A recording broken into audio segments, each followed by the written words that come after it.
I recently heard an amazing story. You know the movie Schindler's List? Well, the music of Schindler's List was conducted by a violinist named Isaac Perma. Isaac Perma, at a young age, caught polio, and it left his the bottom extremities, unmovable, just like Roosevelt. But the top extremities, with help, he was able to use his hands. Anyway, Israel Perman wanted to be a violinist, and everybody told him he shouldn't be. But he decided that he was going to be a violinist, and with the help of his parents, he would go on and become one of the greatest violinists of his era. Well, Israel Perma gave a concert at the Lincoln Center, and it was a very complicated orchestra. Well, in the middle of the performance, one of his chords broke. Now, what that meant was that everybody knows that no violinist plays with anybody else's violin but their own. But for Israel Perma to change that chord would mean he would have to drag himself off the stage, as he had to do when he came up on stage, and then change the chord, tune the violin, and come back. Disastrous situation.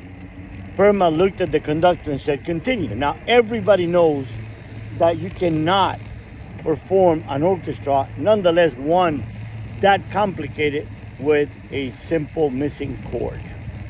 Well, Israel Perma somehow made it work, and it was fantastic. It was amazing. It almost seemed like there was no chord missing. When it was over, he was asked how was he able to achieve that. And he realized, after much thought, he said, "I just had never realized how much in life one can do with a missing chord." You know, a lot of us have missing chords. Some have economic frustration. Some have lost a child to drug addiction, to drug overdose, to suicide. Someone have lost a lost one. And a lot of us believe that with a missing chord, we just can't go on in life. But the truth of the matter is, yes, that we can go on. We all can do amazing things with a missing chord. We don't have to focus on that one missing chord. Instead, we focus on the other chords that we do have, which are the strength and the gifts that God has given us. And we can go on and make beautiful music out of our lives.